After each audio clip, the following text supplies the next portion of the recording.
दोस्तों, आज जो हम आपको कहानी सुनाने वाले हैं, असल में ये कोई कहानी नहीं है बल्कि एविडेंसेस से प्रूफ है। ये प्रूफ है भारत के उस प्राचीन शहर के जो हजारों साल पहले अरब सागर में समा गया था।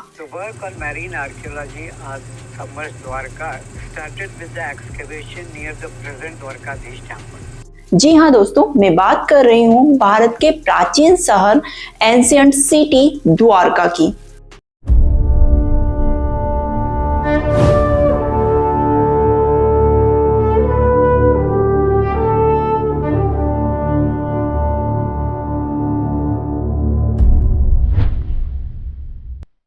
नमस्कार दोस्तों, मैं श्रियंका और आज हम बात करने वाले हैं एंशिएंट सिटी द्वारका के बारे में। दोस्तों, द्वारका नगरी का पता चलना हमारे लिए केवल धार्मिक ही नहीं बल्कि हिस्टोरिकल, जियोग्राफिकल, आर्कियोलॉजिकल हर एस्पेक्ट से काफी इम्पोर्टेंट है। साथ ही भारत की जो इंटरनेशनल एंशिएंट हिस्ट्री है उसके मायने से भी ये काफी महत्वपूर्ण है। हमारा सदियों का जो इतिहास है ये उसका प्रूफ है, प्रमाण है, जो द्वारका के सामने आने से पता चलेगा। महाभारत के काल से जो अरब सागर और गोमती नदी के किनारे बसा हुआ शहर था, जिसे श्री कृष्ण के द्वारा बसाया गया था, इस शहर की लंबाई लगभग 84 किलोमीटर थी और इस शहर में लगभग 10,000 लोग रहा करते थे। और कैसे हमें आज के दौर में आर्कियोलॉजिकल ऑफ इंडिया की हेल्प से जो एक्सकवेशन हुआ है उसके बाद जो सबूत मिलते हैं, जो प्रमाण मिलते हैं, ये सब कुछ आज आपको बताने वाले हैं इस एपिसोड में। तो शुरुआत करते हैं सबसे पहले श्री कृष्ण जी के बैकग्राउंड से ही। श्री कृष्ण जी की हिस्ट्री या उनके वास्तविक रूप में इस धरती पर होने के प्रमाणों की बात की जाए तो आपने हेलियोडोरस का नाम जरूर सुना होगा। एक ग्रीक एम्बेसडर हेलियोडोरस जब भारत आए थे तब करीबन 113 बीसी में हेलियोडोरस ने मध्य प्रदेश के विदिशा में श्री कृष्ण के मंदिर के सामने एक स्तंभ, एक पिलर का निर्माण करवाया था। और ये जो पिलर था, इस पिलर पर ब्राह्मी स्क्रिप्ट में उन्होंने कुछ लिखवाया था जो कि था देवाधिदेव वासुदेव, जिसका अर्थ होता है गॉड्स ऑफ गॉड, देवताओं के भी देवता। हमारे भारत में ये जो हेलियोडोरस का पिलर इंस्क्रिप्शन है, इसे सबसे पहला एविडेंस माना जाता है कृष्णा डेवोशन का, साथ ही वैष्णव धर्म के प्राचीन होने का। और साथ में ये देखने को मिलता है कि जो फॉरेनर्स है वो आज से ही नहीं बल्कि प्राचीन समय से श्री कृष्ण और भगवत गीता से जुड़े हुए थे। उनका वैष्णवनिज्म से लगाव काफी पहले से देखने को मिलता है। और दोस्तों, हेलियोडोरस पिलर इंस्क्रिप्शन एकमात्र आधुनिक प्रमाण नहीं है श्री कृष्ण जी की उपस्थिति का, बल्कि राजस्थान में 1st सेंचुरी बीसी में हाथीवाड़ा गोसोडी के इंस्क्रिप्शन है, वहां भी श्री कृष्ण का मेंशन मिलता है। नॉर्थ ईस्ट पाकिस्तान में जो आर्कियोलॉजिकल साइट्स हैं वहां से प्रमाण मिलते हैं जिसमें वासुदेव और बलराम की प्रतिमाएं हैं। और ऐसे बहुत सारे प्रमाण हैं भारत में और भारत के बाहर भी जो श्री कृष्ण जी के जन्म से लगाकर मृत्यु तक की कहानी को बताते हैं।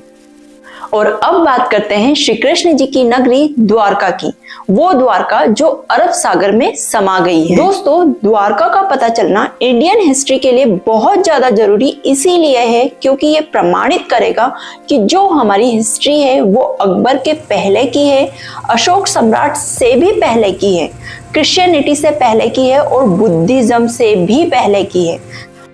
साथ ही भारत की सबसे पुरानी सभ्यता इंडस वैली सिविलाइजेशन से भी पुरानी है। और अब बात करते हैं द्वारका निर्माण से जुड़ी पौराणिक कथाओं के बारे में। जब श्री कृष्ण ने अपने मामा कंस का वध किया था तो कंस के ससुर जरासंध ने श्री कृष्ण और यदुवंशियों का खात्मा करने की कसम खाई थी।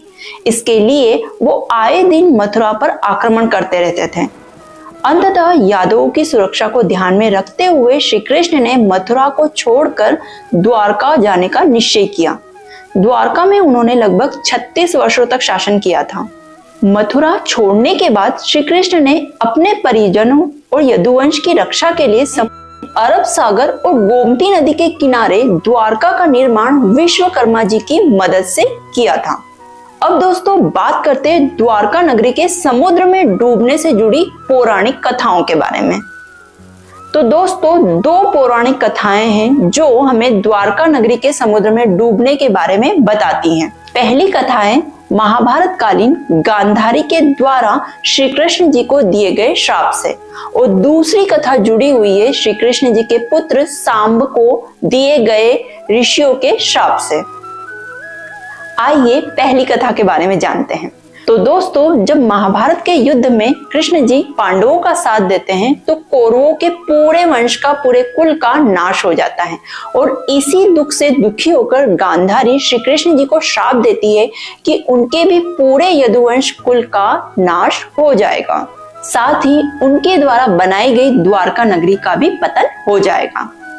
और दूसरी कथाएं श्री कृष्ण जी के पुत्र सांब से जुड़ी हुई। तो दोस्तों, होता यह है कि एक बार द्वारका नगरी में महर्षि वाल्मीकि, कर्ण और देवर्षि नारद आते हैं, और इस समय कृष्ण जी द्वारका में अनुपस्थित थे।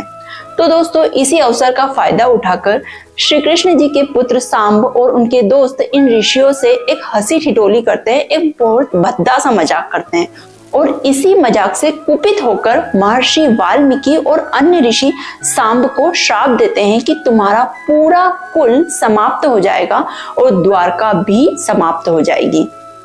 जब श्री कृष्ण द्वारका आते हैं और उन्हें इस श्राप के बारे में पता चलता है तो श्री कृष्ण जी भी कहते हैं कि ऋषियों का श्राप व्यर्थ नहीं जाएगा, जैसा उन्होंने कहा है वैसा ही एक दिन जरूर होगा। अब दोस्तों, धीरे धीरे यदुवंश का पतन शुरू हो जाता है और श्री कृष्ण जी के बड़े भ्राता इस बात से दुखी होकर योग मुद्रा में चले जाते हैं और अपने शरीर का त्याग कर देते हैं। अब दोस्तों, श्री कृष्ण भी इस बात से काफी दुखी हो जाते हैं और वो वन में विहार करने लगते हैं और थक कर एक पेड़ के नीचे सो जाते हैं। और इसी समय जरा नामक शिकारी द्वारा चलाए गए बाण के लगने से श्री कृष्ण जी की मृत्यु हो जाती है। और जब इस बात का पता पांडव पुत्र अर्जुन को चलता है तो अर्जुन सारे यदुवंशियों का अंतिम संस्कार करने के बाद शेष बचे हुए यदुवंशी, जो स्त्री, बच्चे और पुरुष बचे थे, उन्हें हस्तिनापुर लेकर जाते हैं, और इस तरीके से द्वारका नगरी पूरी तरीके से खाली हो जाती है, और खाली होने के बाद में द्वारका नगरी अरब सागर में विलीन हो जाती है। तो दोस्तों, ये थी दो पौराणिक कथाएं जो कि द्वारका नगरी के समुद्र में डूब जाने से जुड़ी हुई थी। लेकिन दोस्तों, हम यहाँ बात कर रहे हैं कि इन पौराणिक कथाओं में कितनी सत्यता है और कितना मिथ है, और इन पौराणिक कथाओं के बारे में कई वैज्ञानिक रिसर्च हुए हैं जिनके बारे में हम आगे वीडियो में बात करने वाले हैं। एंशिएंट सिटी द्वारका के निर्माण और इसके अरब सागर में डूबने से जुड़े कई सवालों की खोज कई वैज्ञानिकों ने की और उसके जवाब भी ढूंढे हैं। द्वारका के समुद्री अवशेषों को सबसे पहले भारतीय वायुसेना के पायलटों ने समुद्र के ऊपर से उड़ान भरते हुए नोटिस किया था, और उसके बाद 1970 के जामनगर के गजेटियर में इनका उल्लेख भी किया था। और जो शुरुआत भारतीय वायुसेना ने की थी उसे सफलतापूर्वक उजागर किया भारतीय नौसेना ने। समय था जब लोग कहते थे कि द्वारका नगरी एक काल्पनिक नगर है, लेकिन इस कल्पना को सच साबित कर दिखाया आर्कियोलॉजिस्ट प्रोफेसर SR राव ने। प्रोफेसर राव और उनकी टीम ने 1979 और 80 में समुद्र में 560 मीटर लंबी द्वारका की दीवार की खोज की। साथ में उन्हें वहां पर उस समय के बर्तन भी मिले जो 1528 ईसा पूर्व से 3000 ईसा पूर्व के हैं। इसके अलावा सिंधु घाटी सभ्यता के भी कई अवशेष उन्होंने खोजे। उस जगह पर भी उन्होंने खुदाई के कई रहस्य खोले जहां पर कुरुक्षेत्र का युद्ध हुआ था। पहले 2005 फिर 2007 में भारतीय पुरातत्व सर्वेक्षण के निर्देशन में भारतीय नौसेना के गोताखोरों ने समुद्र में समाई द्वारका नगरी के अवशेषों के नमूनों को सफलतापूर्वक निकाला। उन्होंने ऐसे नमूने एकत्रित किए जिन्हें देखकर आश्चर्य होता है, लेकिन ये इतने प्राचीन थे कि सभी दंग रह गए थे। पुरातत्व विशेषज्ञों ने बताया कि यह खंड बहुत ही विशाल और समृद्धशाली नगर और मंदिर के अवशेष हैं।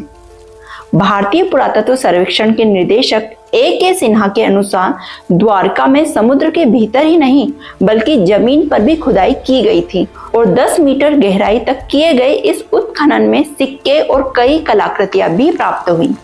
इस उत्खनन के कार्य के आंकड़ों को विभिन्न राष्ट्रीय और अंतर्राष्ट्रीय विशेषज्ञों के सामने पेश किया गया और इन विशेषज्ञों में अमेरिका, इजराइल, श्रीलंका और ब्रिटेन के विशेषज्ञ भी शामिल हैं।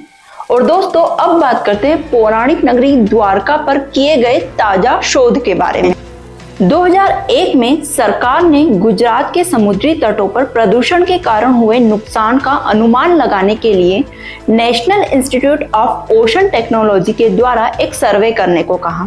जब समुद्री तलहटी की जांच की गई तो सोनार पर मानव निर्मित नगर पाया गया, जिसकी जांच करने पर पाया गया कि यह नगर 32,000 वर्ष पुराना है तथा 9,000 वर्षों से समुद्र में विलीन है।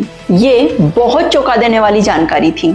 माना जाता है कि 9,000 वर्षों पूर्व हिमयुग की समाप्ति पर समुद्र का जल स्तर बढ़ने के कारण यह नगर समुद्र में विलीन हो गया होगा।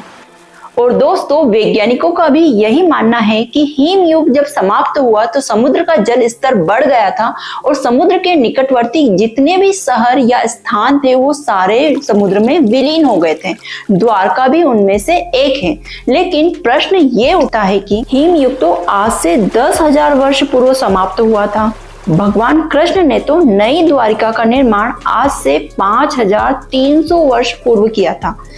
तब ऐसे में द्वारका के हिम युग के समाप्त होने के बाद समुद्र में डूब जाने की थ्योरी मिथ प्रतीत होती है। लेकिन दोस्तों, ये कहते हैं ना, सत्य को प्रमाणों की आवश्यकता नहीं होती है।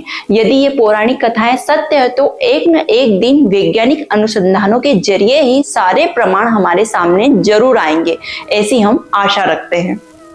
अब दोस्तों, वीडियो को हम यहीं समाप्त करते हैं। आई होप आपको ये सारी जानकारी बहुत अच्छी लगी होगी।